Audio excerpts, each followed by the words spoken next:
todo lo más importante de la entrevista histórica que le hizo Antonio Laje al presidente Javier Milei. Suscríbete, deja like y mirá, presta mucha atención. ¿Cómo le va, presidente? Buen día. ¿Qué tal, Antonio? Un gusto enorme estar aquí. Bueno, muchas gracias. Le contesto como el Papa. Bien, gracias. ¿Usted sobrevive? Yo creo que mucho más que sobrevivir. Creo que estamos saliendo del infierno de manera exitosa. Porque la realidad es que nosotros llegamos al poder con una situación que conjugaba los tres peores elementos de las tres peores crisis de Argentina. Básicamente el desequilibrio monetario era peor que el que teníamos en la previa del 75, era el doble el desequilibrio monetario. Técnicamente se llama money overhang o sobrante monetario. Y eso, por ejemplo, en el Rodrigazo derivó en una multiplicación por 6 de la tasa de inflación. Es decir, sería a las condiciones que nosotros llegamos de 200 a 1200, pero como era el doble, quiere decir que había una inflación reprimida en ese sobrante de dinero de 2400%. Por otra parte, cuando uno miraba el balance del Banco Central, la relación de pasivos remunerados, que en su momento se llamó LELIX, y digamos, cuando nosotros llegamos, pasaron a ser pasivos remunerados, que digamos que eran los pases. Esto fue una de las grandes atrocidades que hizo el gobierno anterior y que más groseros dejó, que los pasó a un día. Claro. Es decir, nosotros teníamos venciendo 4 bases monetarias en un día, para que la gente entienda, se hubiera quintuplicado la cantidad de dinero en un día. Y eso configura una situación en el balance del Banco Central peor que la que teníamos en la previa de la hiperinflación de Alfonsín en el 89, que fue 5000%. Y por otra parte teníamos indicadores sociales que eran peores que los que quedaron de la crisis del 2001. Es decir, cuando usted toma los indicadores sociales del 2001, sí, hoy teníamos indicadores mucho peores. Por lo tanto, estábamos frente a una situación verdaderamente compleja y además teníamos, por ejemplo, que la inflación diaria en la primera semana de diciembre viajaba a un ritmo del 1% diario, que es 3.700 anual. En la segunda semana se aceleró el 7.500. Es más, cuando uno mira lo que es precios mayoristas, dio 54%. 54% anualizado implica 17.000. Ahora, ¿todo esto lo sabían antes de asumir o no? ¿O se encontraron con algo diferente? A ver, nosotros algunas de estas cosas las teníamos claras. De hecho, nosotros hicimos un programa económico para enfrentar un verdadero desastre, que es lo que hicimos y por lo cual, digamos, ese exceso de aversión al riesgo es lo que permitió que fuera tan exitoso este combate contra la hiperinflación, por ejemplo. Porque no hay que olvidar que hoy la inflación mayorista fue del 2,1%. Eso anualizado da 28%. Es decir, pasamos de una inflación que venía viajando del 17.000 a una que va viajando al 28. Es un montonazo, horroroso, pero del 17.000 al 28 hay una diferencia notable. Y además, si esto hubiera estallado, los niveles de pobreza e indigencia, digo, la pobreza estaría en torno al 95% y la indigencia arriba del 50%. Entonces, lo que sucede es que cuando uno se pone a mirar los números, había un montón de cosas. Primero, que la posición de los pasivos remunerados, que eran posiciones que estaban a 30 días, 60 días, 90 días, ¿sí? La habían pasado un día. ¿Eso por qué cree que lo hicieron? Bueno, nuestra hipótesis es que ellos considerábamos que nosotros no éramos liberales libertarios, sino que consideraban que éramos liberales libertarados. Y que nosotros alegremente el primer día íbamos a abrir todo.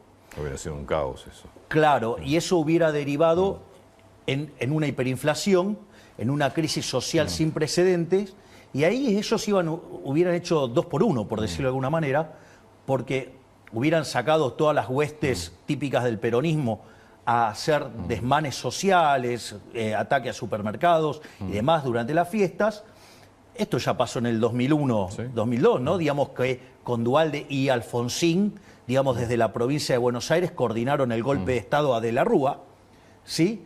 Digamos, y cuando llegó Duhalde al poder se acabaron los saqueos, ¿no? Pero dicho esto, además, no solo que volvían al poder en los primeros días de enero, sino que además mataban la idea de la libertad.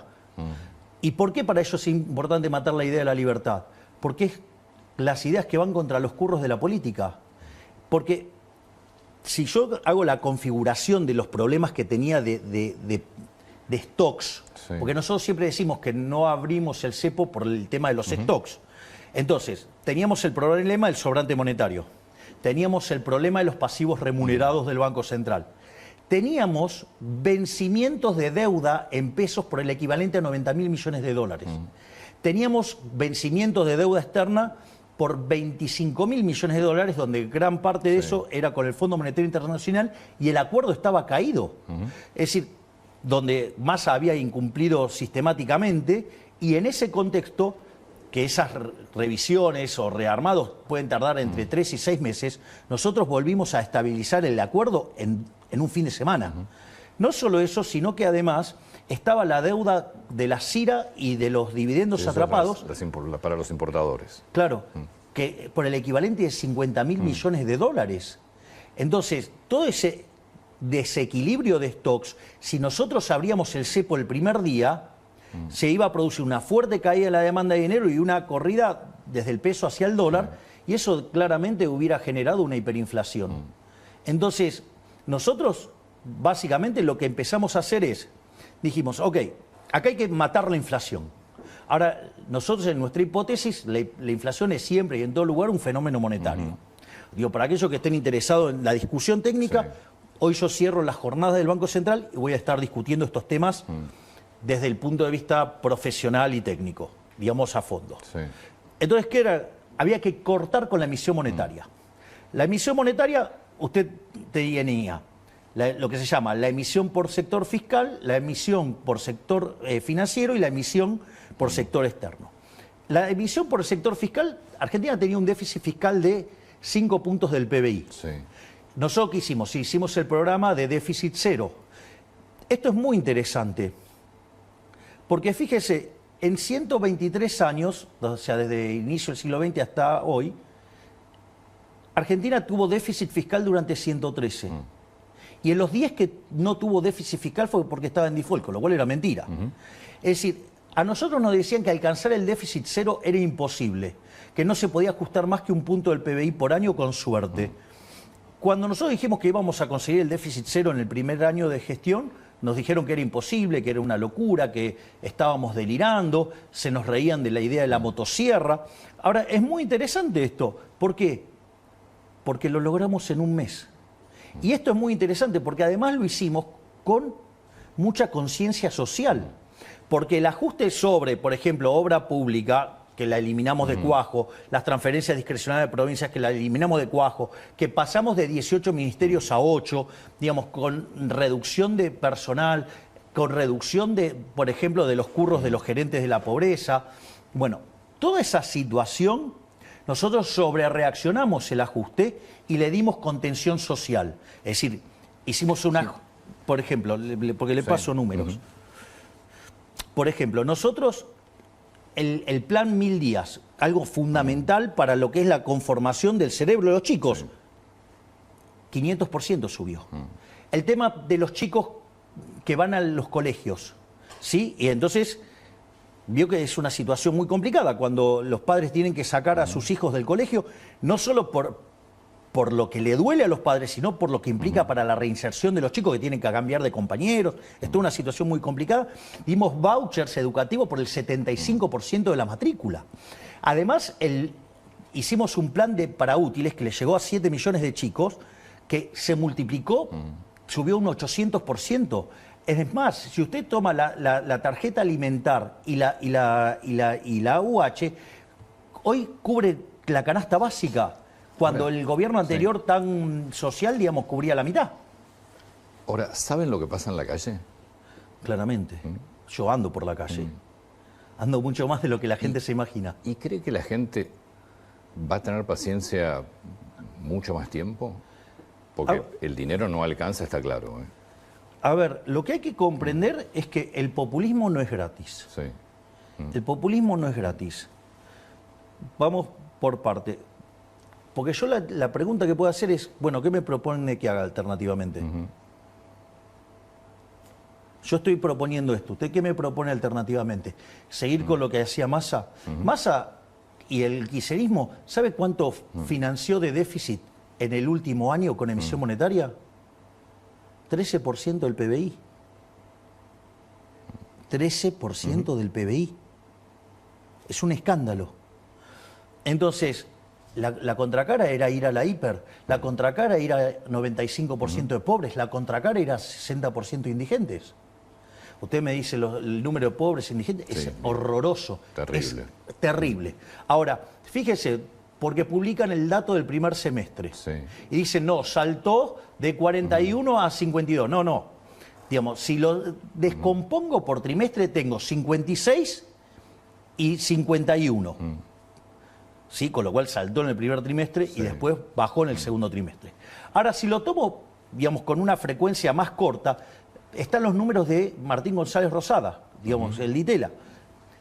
En realidad, al inicio salta a 57 y hoy la cantidad de pobres está en 49. Es decir, ya bajamos 8 puntos la pobreza. Esto no es un chiste. Es decir, después del cimbronazo, bajamos 8 puntos la pobreza. Entonces usted me podría decir, bueno, pero la discusión es qué pasó durante diciembre. Ahí, digamos... Esa es la discusión de Rubinstein, no mía. Bueno, mire qué interesante, lo deshonesto que es intelectualmente Rubinstein. Porque Rubinstein dice, no, bueno, esto es culpa de Milei que devaluó. ¿Cómo me va a decir que es culpa mía que devalué si había una brecha del 200%? El tipo de cambio, el paralelo era 3 veces el oficial. Y además teníamos 12.000 millones de dólares de reservas internacionales de neta negativa. ¿Cómo me va a decir que es mi culpa? Digamos, fíjese, ¿lo puedo hacer con un ejemplo tonto? Adelante. Suponga lo siguiente, que usted tiene controles de precios, porque había controles de precios en el gobierno anterior, ¿no? Porque esa parte también la gente se lo olvida. Entonces, usted tiene control de precios. ¿Qué es lo que pasa cuando hay control de precios? La consecuencia natural de esto, que es el desabastecimiento. De hecho, las góndolas, fíjese que en la última parte del año estaban súper vacías. Ahora, ¿qué pasa? Como usted toma pobreza e indigencia por una línea de ingresos, ¿qué es lo que pasa? Usted tiene dados los ingresos y del otro lado compara una canasta, ¿sí? Forma una canasta y mira cuánto cuesta. ¿Qué pasa? Usted tiene los precios controlados y eso es lo que entra en la canasta. Claro, pero usted después va a la góndola y no está. Entonces, si usted lleva esa situación al límite, llega un momento que no hay más nada en la góndola. Cuando no hay más nada en la góndola, ¿cómo se arregla? Se compra lo que aparece en el supermercado. Pero se comió toda la góndola, se comió todo el capital. Todo lo que había estoqueado, digamos, que estaban en la góndola, desapareció. ¿Cómo lo arregla? ¿Cómo hace para que vuelvan los productos a las góndolas? Tiene que liberar los precios. Cuando usted libera los precios, obviamente que la canasta usted la sincera y ahora la canasta es más cara. Pero no es que más cara ahora, era más cara antes. Lo que pasa es que como no permitían subir los precios, obviamente los productos desaparecían. La única forma, porque usted sabe que yo le puedo decir que el tipo de cambio vale $1. Ahora, ¿sabe a dónde va a comprar? En ningún lado, no hay. Claro. Es decir, precios al que hay. Hay un ejemplo maravilloso de Pablo en un libro que dice... Va un hombre a un bazar y se quiere comprar un jarrón. Entonces le dice, ¿cuánto cuesta ese jarrón? $1.000.000. Pero ¿cómo? Si enfrente, digamos, ese mismo jarrón cuesta 250.000. Compre allá. Dice, no, pero no hay más. Bueno, acá cuando no haya más también va a valer 250. Es decir, precio es al que hay. Entonces, a esos precios falsos no había mercadería, había desabastecimiento y ya no quedaba nada. Entonces, sí, podíamos tener muchísimo menos pobres, pero no iban a poder consumir nada. Cuando usted sinceró, porque necesitaba que vuelvan los productos a las góndolas, eso implicó un salto en los precios de los productos y dado los ingresos implicó un aumento de pobres e indigentes. Ese sinceramiento, para que se empiece a reconstruir la economía, usted lo que tiene es que hizo que se sincerara el número de pobres que dejó el kirchnerismo, que eran 57%. Hoy, después de 10 meses de programa económico de estabilización, hay 49. Es decir, bajamos 8 puntos la pobreza. Y hay algo que es más interesante, que es, y esto lo señaló días atrás en una nota que le hizo acá Luis Majul a José Luis Daza, sí, que es interesante el punto. Porque si yo tomo el último dato del PBI desestacionalizado y lo miro contra diciembre, o sea, estoy hablando del EMAE, sí, ¿no? Que es la estimación mensual del PBI. ¿Sabe cuánto cayó el PBI? 0,6%. De diciembre a hoy. Entonces, quiere decir que hicimos el ajuste más grande de la historia de la humanidad, porque usted tiene que sumar el ajuste que hicimos en el fisco, en el tesoro, por 5 puntos del PBI, pero también hicimos un ajuste en el Banco Central de 10 puntos del PBI. Y después, sí, la actividad solo cayó 0,6. Si yo miro industria, hoy estoy arriba el desestacionalizado respecto de noviembre. Entonces, lo que digo es, cuando se hicieron experimentos como estos, no de esta magnitud, porque nadie tuvo el coraje de hacer algo así, no solo en Argentina, sino en el mundo, ¿sabe qué? El PBI no cayó menos de 10. Entonces quiere decir que algo habremos hecho bien. ¿Y sabe qué hicimos bien? Cómo manejamos la cuestión cambiaria, porque achicamos el exceso de demanda de divisas y por lo tanto achicamos el exceso de oferta en el resto de la economía y eso permitió que el ajuste fuera sin tanta caída en la actividad. ¿Y eso sabe por qué? Porque además le devolvimos a la gente 15 puntos del PBI en términos de lo que no emitimos, que es una estafa la emisión. Ahora le quiero preguntar del tema proyecciones económicas, porque las consultoras privadas, algunas bastante reconocidas y creo también que usted sigue, están mostrando que lo que viene todavía no está claro como crecimiento, que hay muchos sectores que no terminan de recuperar. En un minuto le quiero preguntar eso, porque recién estamos viendo también que hay tomas en distintas facultades y me gustaría... ¿Puedo recordar algo que dijo usted el sábado? Sí, claro, sobre las universidades? No sé si lo tenemos a mano. Porque se disparó también una polémica importante con esto, porque muchos vieron que era tal vez la puerta abierta de una universidad pública que va a dejar de ser gratuita. Pero usted decía esto el sábado. La verdad incómoda de la educación argentina es que la Universidad Pública Nacional hoy no le sirve a nadie más que a los hijos de la clase alta y los ricos y la clase media alta. En un país donde la gran mayoría de los niños son pobres y no saben leer, escribir ni realizar una operación matemática básica, el mito de la universidad gratuita se convierte en un subsidio de los pobres hacia los ricos, cuyos hijos son los únicos que llegan a la universidad con los recursos, la cultura y el tiempo como para poder estudiar. La universidad ha dejado de ser una herramienta de movilidad social para convertirse en un obstáculo para la misma. ¿Qué universidad quiere el gobierno? A ver, voy a poner esto en orden, porque eso es una parte de un discurso que dura 12 minutos. El primer punto es lo siguiente. Acá no está en discusión. No está en discusión la universidad pública y no está en discusión el tema de que es no arancelada. No arancelada. Es decir, porque gratuita no es. Está claro, sí. No arancelada. No arancelada. Es decir, alguien la está pagando. La pagan los que no van. ¿Ok? O los que van.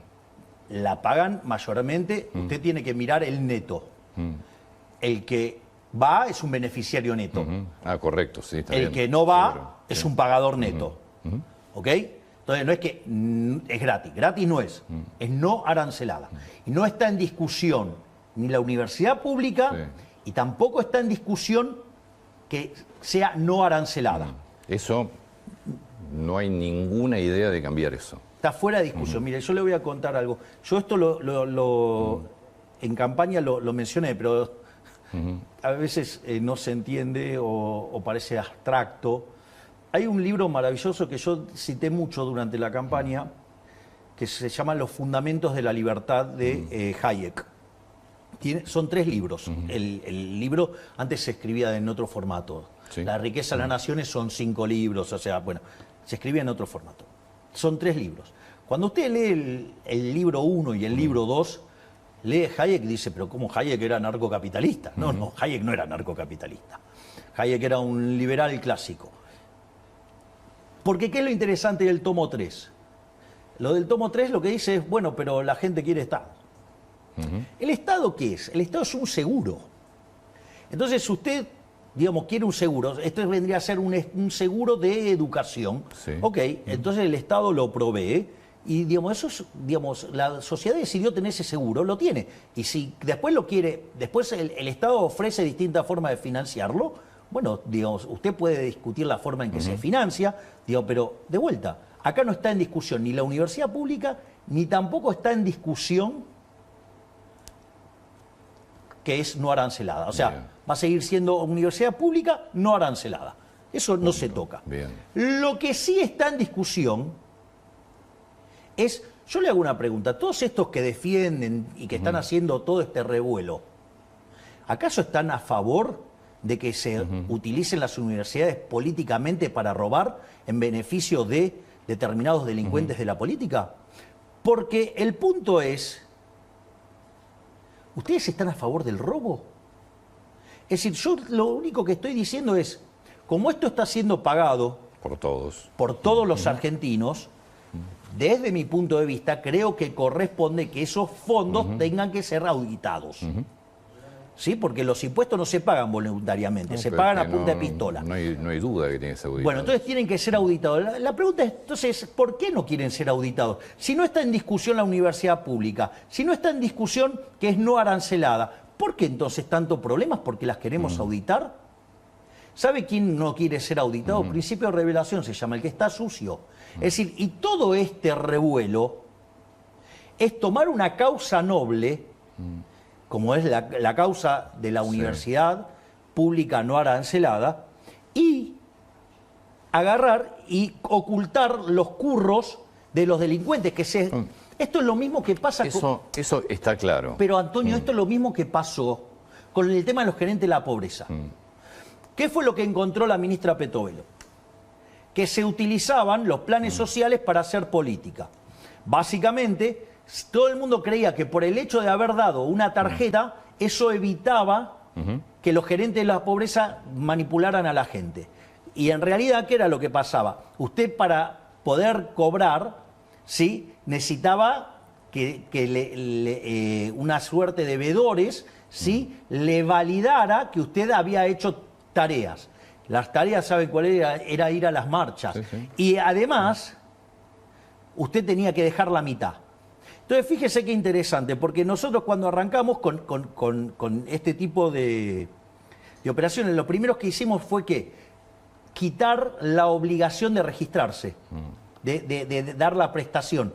Nos criticaron fuertemente porque decían, no, están fomentando lo vago. No, lo que estábamos haciendo era terminar con el curro de los gerentes de las pobrezas. Porque al no tener que ir a certificar, la plata le llegaba a la persona vulnerable de manera Lo plena. que pasa es que ahí el gobierno tenía acceso a los números y se puede presentar en la justicia. Con las universidades... No, bueno, solo ¿Qué van a sabemos lo hacer? que pagamos porque, digamos, Claro. no hay auditorías. Yo no tengo ninguna duda de que tiene que ser auditado, pues es dinero de todos nosotros. Bueno, A mí eso es no lo que me gusta estamos pagar. pidiendo nosotros, Antonio. Pero contra eso, también es cierto que en el presupuesto está presupuestada, valga la redundancia, la mitad de lo que piden las universidades. Es decir, que evidentemente Bueno, pero, a ver, la hay un pregunta es- desfinanciamiento de No, las pero la pregunta es, ¿está universidades. cerrado el presupuesto? Todavía tiene que debatirse en el Congreso. Bueno, entonces que cuando lo debaten en el Congreso que cambien la composición, Que le saquen a un sector. pero siempre cumpliendo la ley del déficit cero. Es decir, si yo, digamos, yo ni me meto en eso, que agarren y determinen la composición del gasto que quieran, yo no me meto en eso. Pero sí le puedo decir algo. Algunos datos. Primer punto, si yo miro 123 años de Argentina, Sí. Argentina es el país que más crisis tuvo en el mundo, tuvo 23 crisis. De esas 23 crisis, 21 tienen origen fiscal. Y esas 21, digamos, tienen déficit fiscal alto o estrafalario. Sí, correcto. Las más estrafalarias son el Rodrigazo con 14 puntos del PBI, en el 75, la tablita cambió en el 82,11, la hiperinflación de Alfonsín en el 89,8, la convertibilidad con 7, son los más escandalosos. Por lo tanto, usted ahí tiene un punto, digamos, en favor Sí. del equilibrio fiscal. No solo eso, sino que además la contraparte de la política fiscal que nosotros estamos llevando ha hecho que el riesgo país de 3.000 esté en torno a 1.100 hoy. Esa mejora en términos de solvencia intertemporal, porque justamente lo que hace el déficit cero es asegurar que no va a haber toma de deuda nueva. O sea, usted la deuda que terminará roleando el capital. Eso hace que la relación deuda-producto no suba más. Es decir, o queda igual o cae. Eso significa que usted de largo plazo es solvente, puede pagar. Por eso el riesgo país pasó de 3.000 a 1.100. Ahora, ¿cuál es la consecuencia de esto? Que el PBI con un riesgo país de 3.000 sería de 400.000 millones de dólares. Y con un riesgo de 1.100 es de 600.000 millones de dólares. Es decir, que la sola mejora que hicimos en el plano fiscal implicó que todos los argentinos son 50% más ricos. Sí, en los números está bien, no en los salarios. Ahora lo discutimos eso. Ahora discutimos eso. Yo no tengo, digo, o sea, yo estoy dispuesto a dar todas las discusiones. Digo, yo no voy a esquivar ninguna. Lo que digo es, ¿usted quiere un riesgo país de 3.000? Bueno, de lo que tiene hoy va a perder un tercio. Nosotros, en ese equilibrio, si usted quiere, digamos, es 50% más. ¿Sí? Porque vamos de un PBI de 400... Pero yo creo que no hay discusión del equilibrio fiscal. Pero esto no es un punto menor, Antonio. Entonces, en ese sentido, nosotros tenemos claro que mejorar las condiciones de solvencia fiscal y bajar el riesgo país reduce la tasa de interés, incrementa la acumulación de capital y por ende los salarios y todos los argentinos son más ricos. Primer punto, o sea, estamos mejor, tenemos ingresos 50% más altos, si usted quiere, llámelo así. Dicho esto, la otra discusión que uno puede tener es, si yo empiezo a ceder con partidas, digamos, que tocan la fibra de los argentinos, ok, digamos, el problema radica en, primero, deberían cumplir con la ley de administración financiera, de decirme cómo lo van a financiar. El déficit cero lo que hace es obligarlos a que sean más explícitos. Por lo tanto, pueden ir a la discusión de presupuesto y pueden poner el número que quieran. Mientras que me respeten el déficit cero, no me importa. Digo, punto uno. Punto dos. Yo, digamos, si empiezo a ceder, hay un libro maravilloso que se llama Historias del Quinto Piso. Cómo Alfonsín fue cediendo a todo eso. ¿Cómo terminó? Explotó todo por los aires. Entonces yo no voy a ceder. Y le voy a pasar un dato adicional. Si yo vuelvo a entrar en ese sendero de política, que nos vuelve a llevar a un riesgo país de 3.000, ya le dije, digamos, perdemos un tercio de PBI. La plata en dólares que le entra a las universidades es la misma. Es decir, con los porcentajes que tiene ahora, dado un PBI de 600.000 millones de dólares, le toca un determinado dinero. Con el aumento, pero un PBI de 400.000 millones, ¿sabe cuánto es el dinero? Es el mismo. Pero ¿qué es lo que pasa? Implica que usted está perdiendo un tercio del PBI per cápita. Ahora, pero esto no es menor, Antonio, porque suponga que estuviéramos perdiendo 210.000 millones de dólares. 70.000 lo estaríamos perdiendo por menor actividad. Y 140.000 millones lo estaríamos perdiendo por salto en el tipo de cambio real. Entonces quiere decir que mientras que las universidades quedan con la misma cantidad de dinero, el promedio de los argentinos es 33% más pobre, pero como eso implica además un salto en el tipo de cambio real, la cantidad de pobres e indigentes en la Argentina sube. ¿Me quiere decir a quién le sirve esto? Pero es que yo creo que no está en discusión el equilibrio fiscal. El que lo discute es porque evidentemente quiera que al país le vaya mal. No tengo dudas de eso. Entonces cuando sancionan una ley que lo hagan con el financiamiento atrás. Tampoco tengo dudas de eso, pero aparte tienen que cumplir con la ley y decir de dónde se va a financiar. Bueno, pero yo no tengo la culpa que entonces se hagan las cosas mal. No, pero no pasa por ahí. Yo lo que digo es, si en el Congreso se debate el presupuesto y los diputados deciden, vamos a financiar, el presupuesto está, las universidades están pidiendo, no sé si eran 7 billones de pesos, en el presupuesto está 3 billones 200, piden el doble. Si diputados decide darle esa partida a las universidades... Y va a tener que bajar de otra. Sí. Usted no tiene problema. Ninguno. Ninguno, pero que sean explícitos. ¿A quién le quieren sacar la plata? Es decir, digamos, lo que hay que tener claro es que el déficit cero no se negocia. Entonces, usted quiere subir una partida, súbala. Yo no tengo problemas con eso. Lo que le digo es, tiene que bajar otra. Está claro que los docentes no están bien pagos, eso es indiscutible. A ver, los docentes no están bien pagos, no de obra, es histórico eso. Seguro, pasa que ahora es presidente usted. Ah, bueno, claro. Digo, entonces los tipos que no lo arreglaron me vienen a reclamar a mí por lo que pasa hace 40 años. Yo digo, más allá de quienes les reclamen. Pero de vuelta, algo que pero es de vuelta. cierto. Pero yo lo que estoy diciendo es que no quiero arreglarlo. Yo estoy diciendo, estoy dispuesto a arreglarlo. Lo que estoy diciendo es, ok, Digan de dónde van acá a sacar tienen la el partida. presupuesto. Sí, perfecto. Vean cómo lo quieren reasignar. Pero lo que yo le estoy diciendo es, acá hay una restricción que es el déficit cero. Déficit financiero cero. Si yo pago los intereses de la deuda, con el resto hagan lo que se les da la gana. Bárbaro. Pero no voy a subir impuestos. Además, tampoco voy a tomar deuda nueva. ¿Sabe cuál fue el único gobierno que bajó la deuda verdaderamente en los últimos 40 años? No vale contar, digamos, las reestructuraciones, porque eso es eso es robarle al acreedor. Sí. Nosotros ya bajamos 20.000 millones de dólares de deuda. ¿Qué me cuenta? ¿Por qué cree, si yo voy a algo, para mí, en serio, no hay discusión del equilibrio fiscal, me parece que discutir que el país sigue... No, pero hay gente que sí lo discute. Sí, para mí no hay discusión. Como Hay no hay gente que discusión, dice como no hay que- discusión de la universidad pública No, hay gente que dice, arancelada. no, bueno, se puede financiar con emisión qué? monetaria. No, sí, O con, sea, con inflación. con impuesto inflacionario. Es decir, con una estafa a los más vulnerables, o sea, estafando a los que menos tienen. O, digamos, con deuda, rompiéndole la cabeza a las generaciones futuras. ¿Le preocupa que no se apruebe el presupuesto? No. Gobernaré con el de 2023, si no. 2 años seguidos. No es mi problema, es un problema del Congreso si no lo quiere aprobar. ¿Qué está viendo en el Congreso? Veo gente muy preocupada. Gente que sabe que si a este gobierno las cosas les salen bien, a ellos les va a ir muy mal porque se les terminan los curros, se les termina el robo y se les termina la mentira.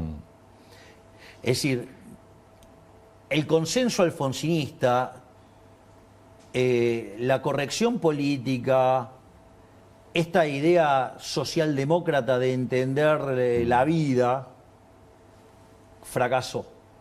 Y lo que nosotros vinimos a decir con esto es, basta, se terminó la decadencia argentina y a partir de ahora entramos en un camino que va a hacer que en 35 años seamos una potencia mundial. Porque esa es la propuesta nuestra.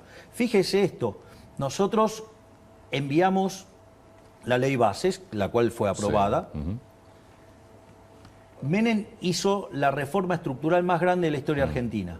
Cuando usted toma la ley bases más el DNU, es 8 veces más grande. O sea, nosotros con el 15% de la Cámara de Diputados y el 10% de la Cámara de Senadores hicimos la reforma estructural más grande de la historia argentina. ¿Sabe qué implica eso? Saltar en el índice de libertad económica 90 puestos. Es decir, hoy Argentina institucionalmente se empieza a parecer más a países como Alemania, como Francia, como Italia, ¿sí? Entonces, ¿qué quiere decir esto? Que nosotros entramos en un sendero que más tarde, más temprano que tarde, vamos a duplicar el PBI. Entonces, la pregunta es, si esto sale bien, abrazar las ideas de la libertad sale bien, ¿sabe qué significa? Que todo el curro de los políticos, los delincuentes de la política perdieron. Es decir, van a tener que ir a trabajar honestamente como trabajan todas las personas que están acá, a ganarse el pan con el sudor de su frente. Si No la suya, sino la de ellos mismos. Si no le aprueban el presupuesto, sigue con... Creo que es histórico en la Argentina, sería el segundo año consecutivo sin presupuesto. ¿Y si no puede firmar más DNU? Jugaré las reglas de juego que... A ver, fíjese esto, a mí me han dicho un montón de cosas, que era antidemocrático, no sé la cantidad de barbaridades que me dijeron en la campaña del miedo, que armó Massa, ¿sí? Y fogoneada por los brasileros, ¿no? Porque eso también hay que tenerlo en cuenta. La pregunta es, ¿de dónde yo me salí del orden democrático? Todo lo que yo hice está dentro del orden Sin democrático. duda, como lo hicieron muchos presidentes también. Con los Bueno, DNU. por eso. Y Pero ahora hay un proyecto, o al menos quieren lo que quieren es limitar los DNU. yo juego con las reglas de juego que plantea el sistema. Y eso lo he hecho sistemáticamente. Es decir, he usado, digamos, todo el aparato institucional que me permite jugar. Yo juego dentro del campo de juego. O sea, yo, digamos, soy un tipo que respeta las reglas. Es decir, yo respeto el reglamento, por decirlo de alguna manera. Volviendo al Congreso, a mí me llamó mucho la atención la semana pasada, para mí uno de los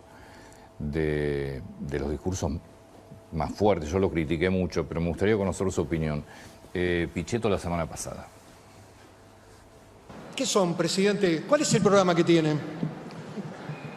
Es un barco sin luces en el mar, un tren que no llega a ninguna estación, una sociedad anónima de destrucción masiva de lo poco que nos queda de un cierto nivel de bienestar en el Estado argentino, una empresa de demolición, S.A. ¿Qué es lo que expresan con este plan económico que no sabemos cuál es el plan? ¿Cuál es el plan? ¿El ajuste al estilo Martínez de Oz? Esto fue en el debate por el veto a la ley de financiamiento universitario. Bueno, lo primero que podría decir de las reflexiones de Pichetto es que es alguien que verdaderamente es un ignorante en términos de economía. Porque primero es absolutamente inválido la comparación con el programa de Martínez de Oz, porque básicamente yo le diría, una de las cosas que no hizo el programa de Martínez de Oz fue justamente hacer el ajuste fiscal. Otra cosa que yo también le podría decir, eso fue en un régimen dictatorial, y esto es en democracia. Por lo tanto, ese tipo de analogías es bastante poco feliz.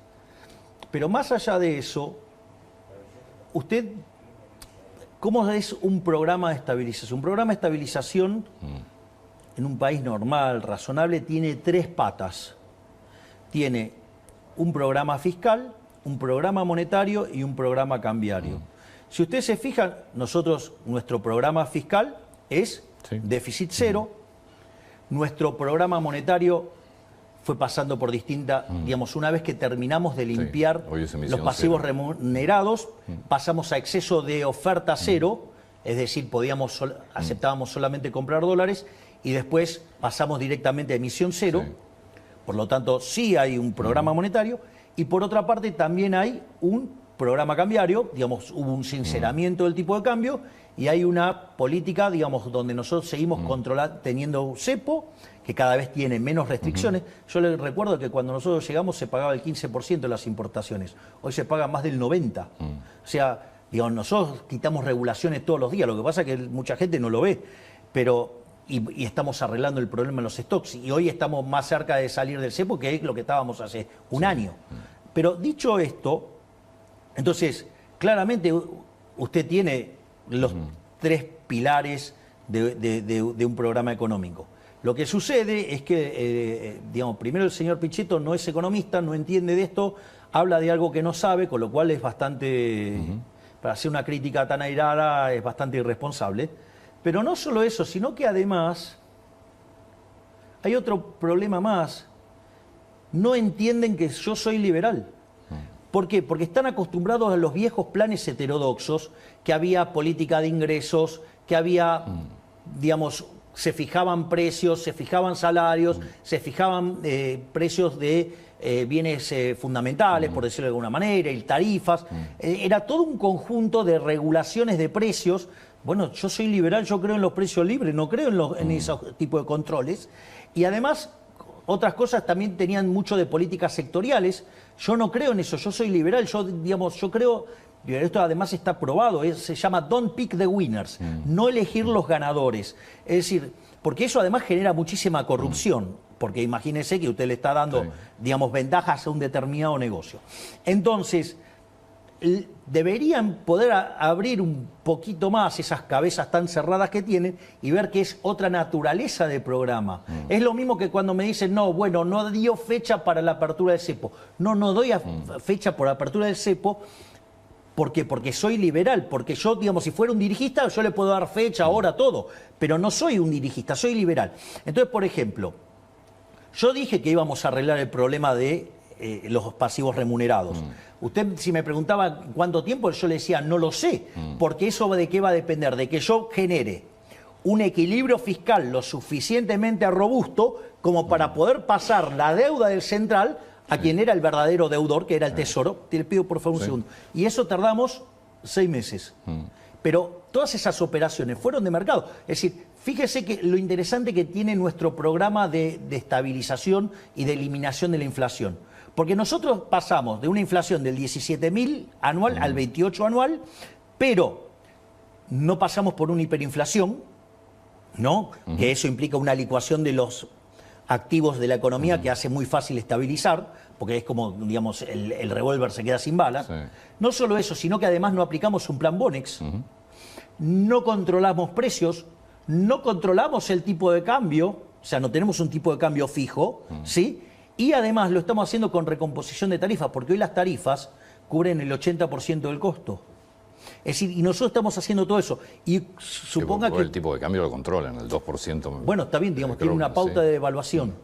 Pero sí, pero es mucho más libre de lo que consideran, porque el programa de emisión cero hace que el tipo de cambio se parezca más al de mercado. Y fíjese que desde 1500, hoy todos los tipos de cambio están convergiendo a 1150. Y si usted toma el oficial y lo corrige por riesgo país, está casi en 1100. O sea, la brecha verdaderamente ya es muy chiquitita. Es decir, desapareció, y esto no pasó nunca en la Argentina, convergiendo desde arriba hacia abajo. Siempre fue por saltos devaluatorios. Esto, digo, algún mérito debemos tener. Y le voy a decir algo. La inflación, suponga que usted la quiere medir en consumidor, no en mayorista. Yo suelo trabajar con mayorista porque es la que se anticipa. Sí, que curiosamente tiene 30 o 40 puntos de diferencia. O sea, debería estar más baja todavía la minorista, porque la de insumos es tarde o temprano va a colapsar. Por eso digo, esto requiere paciencia. Ahora, fíjese esto. Si yo tomo la observada del último mes, 3,5, yo tengo una inflación inducida por el programa hasta que... Sí, por el crawling fundamentalmente. Claro, pero eso porque es la contracara de que todavía no puedo abrir el cepo porque todavía tengo problemas de stocks. Un 2% de devaluación. Entonces tengo una devaluación del 2% más la inflación externa. Suponga 2,5 mensual. Quiere decir que yo tengo de 3,5, la inflación que está generando monetaria, verdadera, el programa es 1. ¿Sabe cuánto es? Quiere decir que el día que yo limpie el problema de los stocks, quiere decir que yo puedo llevar la inflación al 1. ¿Sabe cuánto es 1% mensual? 13 anual. Mire lo bien que venimos, pero ¿qué requiere? Paciencia.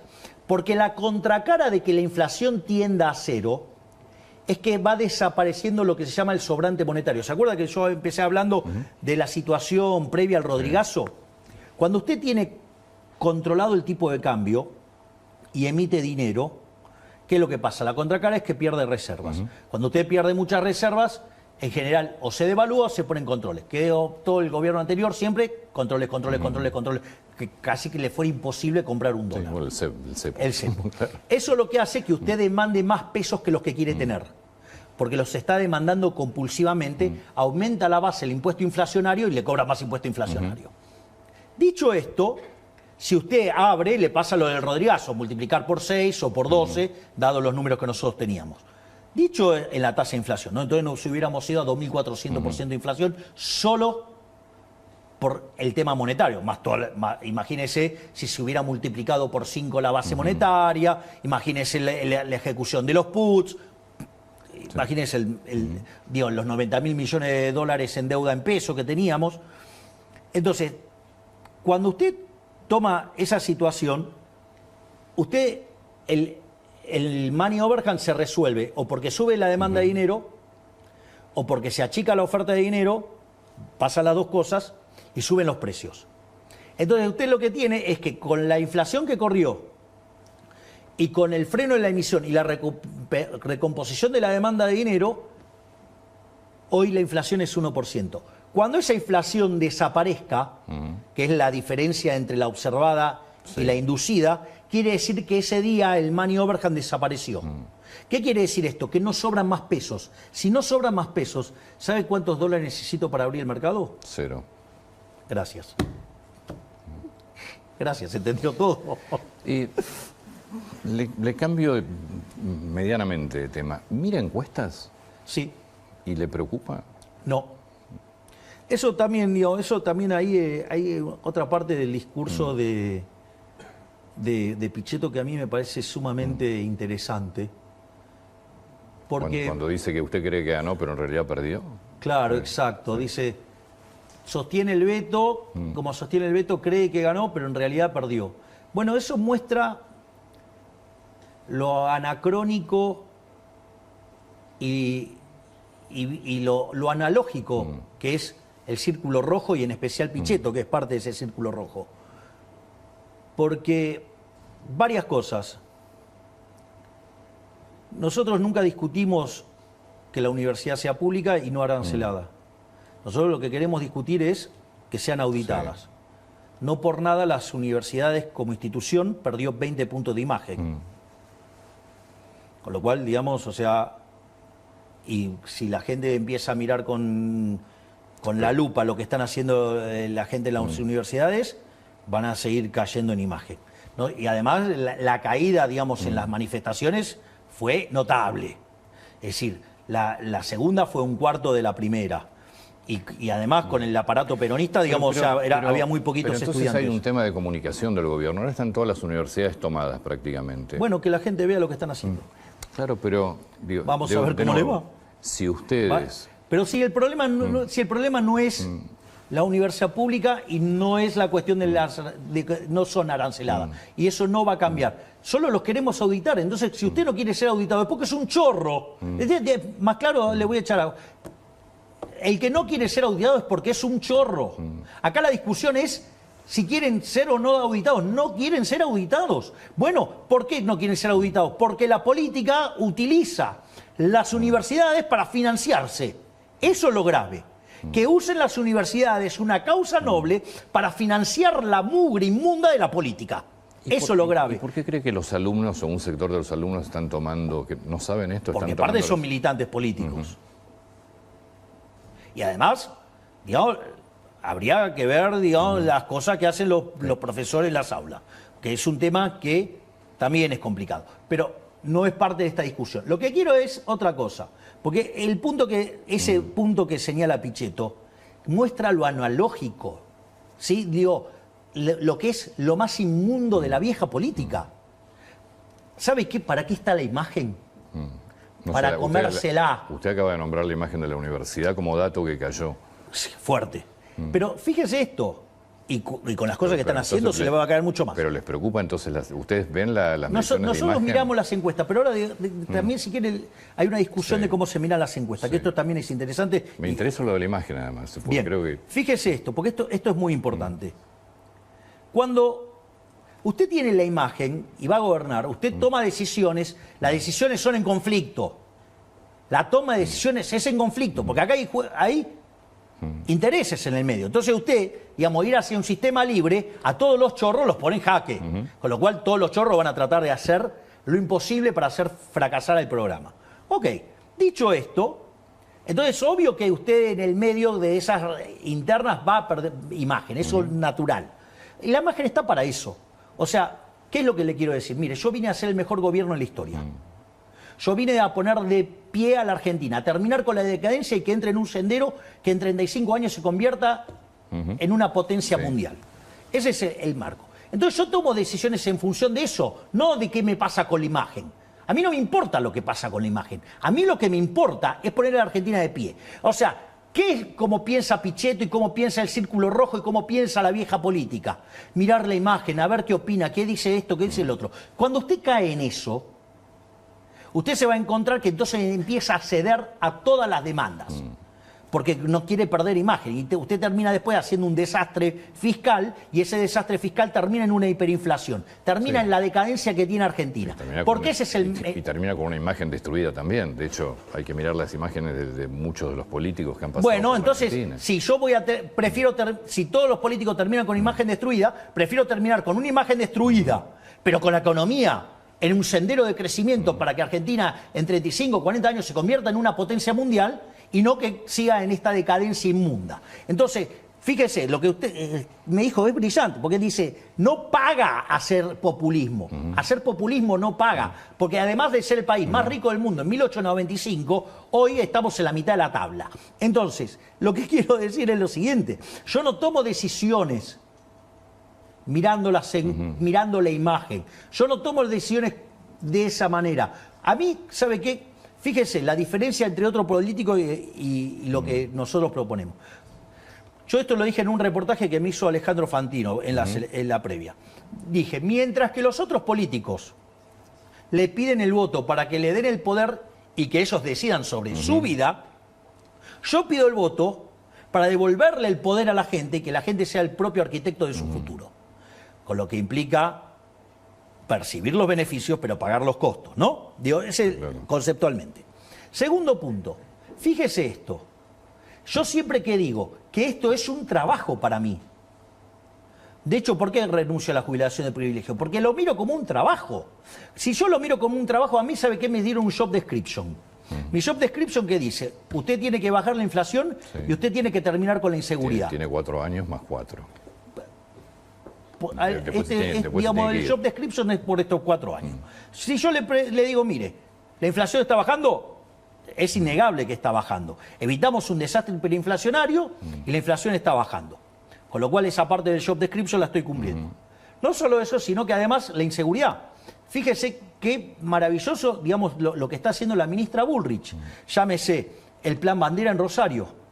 ¿Sí? Bajó 70% los homicidios.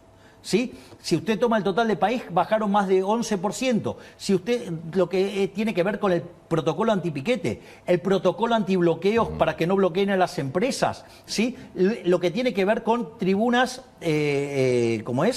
seguras, lo que tiene que ver con la seguridad, por ejemplo, en los medios de transporte. Entonces, mire todo lo que se está haciendo, todo lo que tiene que ver con los operativos antidrogas. Entonces, en eso también estamos cumpliendo. O sea, estamos cumpliendo en todas las cosas que me plantearon el job description. Y le voy a comentar una anécdota para que se vea más claro cómo yo pienso los problemas. Luego de que ganamos las elecciones, voy a la Quinta de Olivos a visitar al expresidente Alberto Fernández. Sí. Entonces, cuando terminamos de desayunar, fuimos a caminar por la Quinta. Y entonces el expresidente Alberto Fernández me dice que se sentía como un rematador mostrándole la casa al nuevo propietario. Y yo le contesté, no te equivoques. Yo no soy el nuevo propietario, yo soy el nuevo inquilino. Por 4 años con opción a 8. ¿Está claro? Es decir, entonces esta gente está mirando todo el tiempo la cuentita electoral. Y yo vine acá a arreglarle el problema a los argentinos. Yo no soy esa basura de política de antes. Esa es la política que hundió a los argentinos. Yo vengo a hacer lo que me encargó la gente. Y si después me quiere renovar, me lo renueva. Y si no, que me ponga una patada en el traste, no tengo problema. Pero yo no voy a negociar mis promesas de campaña. Pero las encuestas las mira. Sí, pero la forma en la cual usted mira las encuestas, usted la puede mirar las encuestas de la manera, digamos, estúpida, como las mira Pichetto, o como las mira el Círculo Rojo, o como las miraba el Siniestro. ¿Sí? Entonces agarraba, miraba las encuestas y tomaba decisiones mirando las encuestas. ¿Sabe cuál es el problema si usted hace eso? El problema es que si usted hace eso, la suma de demandas es infinita. Es incompatible con los recursos que usted tiene. Entonces eso deriva siempre en un colapso fiscal. No por nada Argentina de los últimos 123 años tuvo 113 déficit. No, pero esto es importante. Ahora, ¿qué es lo que pasa? Hay una frase que yo suelo usar regularmente y que es muy valiosa, que dice, el que no sabe lo que busca no entiende lo que encuentra. Es decir, si hay algo que yo siempre marco en las reuniones de gabinete es el norte, ¿a dónde quiero ir? Y le encomiendo a cada uno de mis ministros qué es lo que necesito de cada uno de ellos. Y eso, digamos, o sea, se lo puede decir cualquiera de mis ministros, las decisiones las tomo delante de mis ministros. Sí. O sea, no es que voy, después me encierro y pido encuestas y resuelvo en función de eso. No, yo resuelvo acorde a mis ideales, a donde yo dije que voy a llevar la economía, al país. Dicho esto, ¿qué es lo que me da la encuesta? La encuesta me da el estado de situación.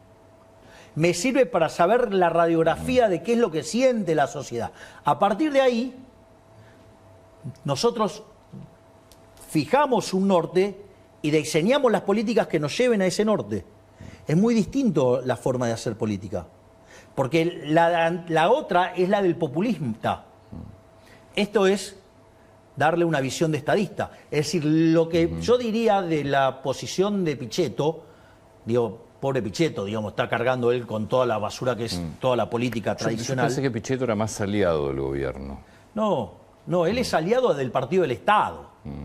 Es un tipo que siempre vivió del Estado, es un tipo que fue el que comandó la bancada del kirchnerismo en el Senado, es el que usó los artilugios institucionales para protegerla a Cristina, ¿sí? Y es el mismo que se queja porque hay gente cantando en el Congreso y no dijo nada cuando tiraban las banderas de Néstor y Cristina en el Congreso, ¿no? O sea, es ese ser inconsistente, incoherente, y que de estar con el kirchnerismo se fue con Macri y después, Dios, se junta con personas verdaderamente siniestras. Aerolíneas Argentinas. Bien, fíjese esto, cuando nosotros mandamos todo un programa de privatizaciones, eran cerca de 50 empresas.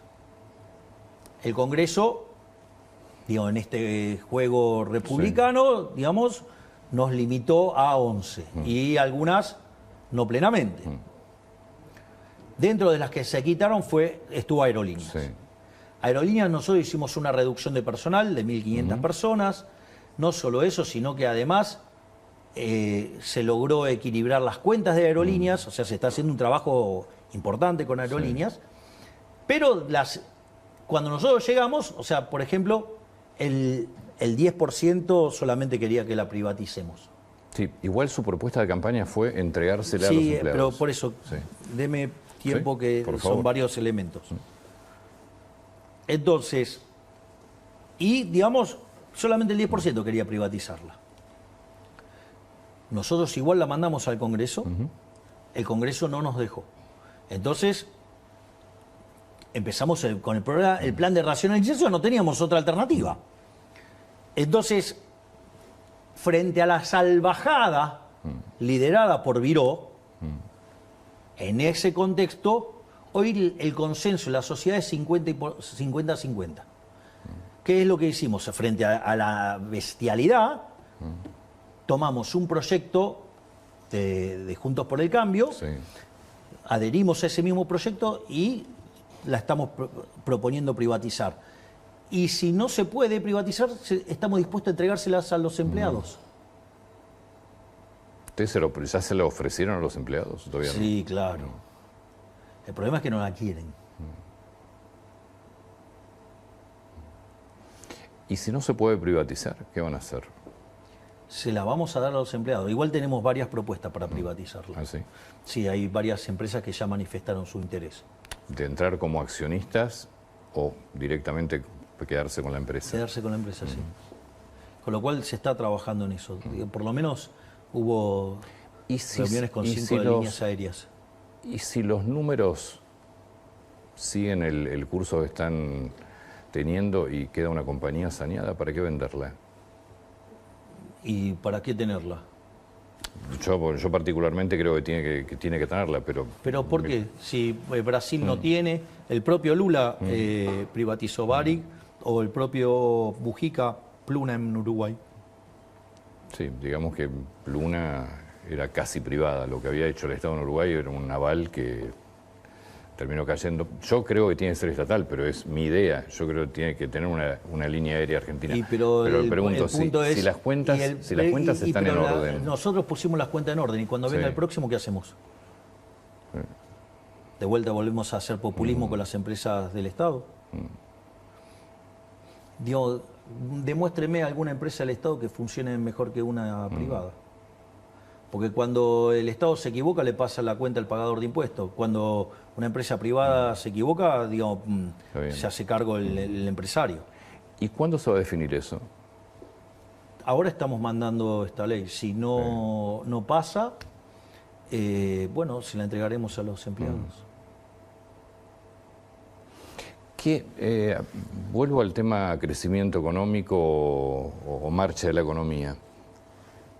Yo estaba viendo los últimos informes de distintas consultoras, entre ellas, bueno, ahí creo que hoy en la etapa de, no sé si de página 12 habla de 1816.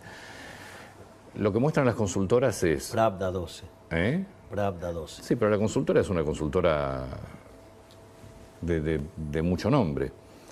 Y lo que está mostrando es un crecimiento de muchos sectores en julio, menos sectores en agosto y menos sectores en septiembre. ¿Qué es lo que ven ustedes? Nosotros consideramos que la realidad es heterogénea y que en ese momento hay momentos que tira más y hay momentos que tira menos, pero nosotros creemos que, digamos, en el neto los números son positivos y estamos saliendo. ¿Qué creen el año que viene de la Argentina? De hecho, digamos, fíjese, yo no hablo de números, pero mire el consenso de mercado. ¿Cuánto es? El consenso de mercado habla de una expansión del PBI de 5 o 6%. Sí. Bueno. ¿Eso es lo que ustedes estiman también? Más allá del mercado. No, digamos, tiene que haber proyecciones. No, pero en el Ministerio de Economía. pero nosotros no trabajamos, digamos, las proyecciones.